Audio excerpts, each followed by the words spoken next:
ಇಂತಹ ಸಮೃದ್ಧ ಭಾಷೆಯನ್ನು ಉಳಿಸಿ ಬೆಳೆಸಬೇಕಾಗಿದೆ.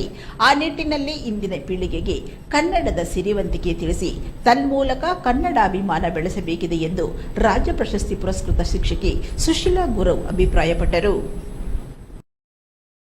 ಬೆಳಗಾವಿಯ ಹಿಂದೂವಾಣಿಯ ಗೊಮ್ಮಟೇಶ್ ವಿದ್ಯಾಪೀಠದ ಸಭಾಭವನದಲ್ಲಿ ಕ್ರಾಂತಿ ಮಹಿಳಾ ಮಂಡಳ ಮತ್ತು ಉಮಾ ಸಂಗೀತ ಪ್ರತಿಷ್ಠಾನ ಇವುಗಳ ಸಂಯುಕ್ತ ಆಶ್ರಯದಲ್ಲಿ ಕರ್ನಾಟಕ ರಾಜ್ಯೋತ್ಸವ ಮತ್ತು ಮಕ್ಕಳ ದಿನಾಚರಣೆ ನಿಮಿತ್ತ ಪ್ರತಿಭಾ ಪುರಸ್ಕಾರ ಸಮಾರಂಭವನ್ನು ಆಯೋಜಿಸಲಾಗಿತ್ತು. ಈ ವೇಳೆ ಕಾರ್ಯಕ್ರಮವನ್ನು ಉದ್ಘಾಟಿಸಿ ಮಾತನಾಡಿದ ಶಿಕ್ಷಕಿ ಸುಶೀಲಾ ಗುರವ್ ಅವರು ಚಿಕ್ಕಂದಿನಿಂದಲೇ ಮಕ್ಕಳಲ್ಲಿ ಕನ್ನಡ ಭಾಷಾಭಿಮಾನ ಬೆಳೆಸುವಲ್ಲಿ ತಾಯಂದಿರ ಪಾತ್ರ ಪ್ರಮುಖವಾಗಿದೆ. ಹೀಗಾಗಿ ಕನ್ನಡಕ್ಕೆ ತಾಯಿ ನುಡಿ ಎನ್ನುತ್ತಾರೆ.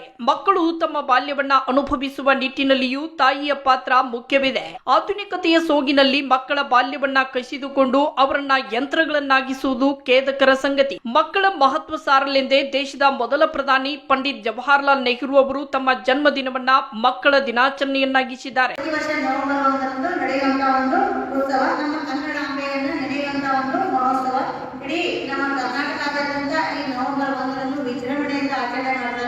ಅದರಲ್ಲೂ ನಮ್ಮ ಬೆಳಗಾವಿ ಗಡಿ ಜಿಲ್ಲೆಯಲ್ಲಂತೂ ಇನ್ನೂ ವಿಜೃಂಭಣೆಯಿಂದ ಈ ಒಂದು ಕರ್ನಾಟಕ ರಾಜ್ಯೋತ್ಸವವನ್ನು ಆಚರಣೆ ಮಾಡ್ತಾರೆ. ಇದು ಮೊದಲು ನಮ್ಮ ಕರ್ನಾಟಕ ರಾಜ್ಯೋತ್ಸವ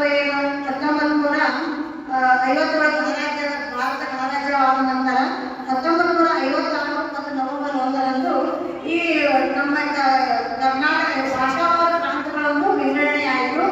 ಆಮೇಲೆ ಮುಂದೆ ಏನಾಯ್ತಂದ್ರೆ ಈ ನಮ್ಮ ಎಲ್ಲ ನಮ್ಮ ಕನ್ನಡ ಹೋರಾಟಗಾರರಿರ್ಬೋದು, ಕನ್ನಡ ಅಭಿಮಾನಿಗಳಿರ್ಬೋದು, ಆಮೇಲೆ ಈ ಸಾಹಿತಿಗಳಿರ್ಬೋದು, ಇವರ ಒಂದು ಆಶಯಕ್ಕೆ ಮೊದಲು 4 ರಾಜ್ಯಗಳ ಸ್ಥಾಪನೆ ಆದವು. ಮೈಸೂರು ರಾಜ್ಯ, ಮದ್ರಾಸು, ಮುಂಬೈ ಮತ್ತು ಹೈದರಾಬಾದ್ ಕರ್ನಾಟಕ. ನಮ್ಮ ಕನ್ನಡ ಮಾತಾಡೋದು ಮೈಸೂರು ರಾಜ್ಯಗಳೇ ಇತ್ತು. ಅದನ್ನ ಏನಾಯ್ತು ಮುಂದೆ 1973 ನವೆಂಬರ್ 1ರೊಳಗೆ ಮೈಸೂರು ರಾಜ್ಯ ಇದ್ದು ಕರ್ನಾಟಕ ಅಂದ್ರೆ ಕನ್ನಡ ಮಾತಾಡೋದು ಒಂದು ಕರ್ನಾಟಕ ರಾಜ್ಯ ಅಂತ ಹೇಳಿ ಅದನ್ನ ಒಂದು ನಾಮಕರಣ ಮಾಡಿದ್ರು.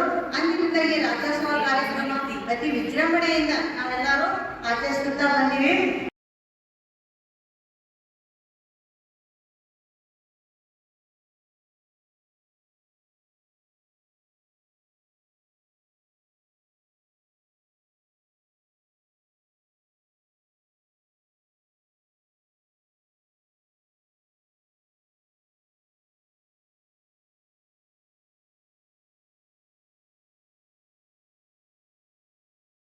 ಜೋಪಾನ ಮಾಡಿದ್ದೇನೆ ಕಂದ, ನನ್ನ ಕುಟುಂಬಕ್ಕೆ ನನ್ನ ಕರುಣಿಗೆ ತೊಂದರೆ ಮಾಡಬೇಡ. ತಾಯಿ ತನ್ನ ಮಗುವಿನ ಬಗ್ಗೆ ಹೇಳ್ತಾಳ, ಮಂದಿ ಮಕ್ಕಳೊಳಗ ಚಂದಾಗಿ ಇರಬೇಕು. ನೋಡ ಆಜು ಬಾಜು ಮನೆಯವ್ರು ಹೆಂಗಿದಾರಂತಿರ್ತಾರ ತಾಯಿ, ಹಂಗ ನಾವು ಅವ್ರಂಗೆ ಇರ್ಬೇಕಾಕಿ ಮಕ್ಕಳು.